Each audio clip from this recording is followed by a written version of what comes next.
गोलीय दर्पण में वक्रता त्रिज्या तथा फोकस दूरी में संबंध। उत्तल दर्पण के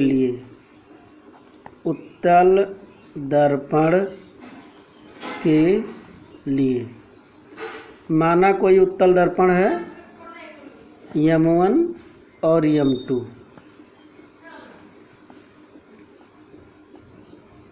उत्तल दर्पण M1 M2 जिसका ध्रुव P, मुख्य फोकस F, वक्रता केंद्र C, इसके सामने कोई वस्तु O डैश रखी है, मुख्य अक्ष के समांतर आपतित किरण OA। तो चूंकि मुख्य अक्ष के समांतर जो आपतित किरण होती है उत्तल दर्पण में फोकस से आती हुई प्रतीत होती है, अर्थात परावर्तित किरण AB होगी। परावर्तित किरण AB होगी। वक्रता त्रिज्या CA होगी और इसको आगे तक बढ़ाएंगे तो CAN ये अभिलंब होगा। चूँकि परावर्तित किरण और अभिलंब के बीच ये परावर्तन कोण R बनेगा, आपतित किरण और अभिलंब के बीच यहाँ पर आपतन कोण I बनेगा। O डैश A समांतर रेखा है OC, इसलिए कोण NAO डैश बराबर होगा कोण ACO के। ACO क्योंकि ये दोनों संगत कोण हैं। तो यहाँ पर I है तो यहाँ पर भी I हो जाएगा, इसलिए कोण ACF इक्वल टू I होगा।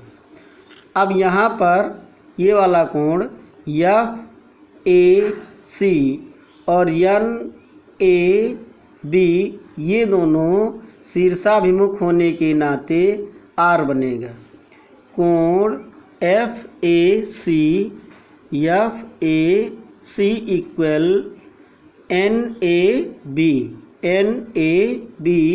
Equal R। तो यहाँ पर ये I होगा संगत कोण के नाते और ये शीर्षाभिमुख कोण के नाते R होगा, अर्थात ये वाला कोण ACF त्रिभुज, पहले देखिए त्रिभुज AFC में I वाला कोण है FCA, कोण FCA I है और R है FAC I और R। चूँकि I बराबर R होता तो I का मान इतना, R का मान इतना, ये दोनों बराबर हो गए। अब त्रिभुज में दो कोण बराबर होता है तो उसके सामने के भुजाएं भी बराबर होते हैं, अर्थात R के सामने FC भुजा और I के सामने AF भुजा ये दोनों बराबर होगा। चूँकि AF को PF के बराबर हम लिख सकते हैं, AF बराबर PF।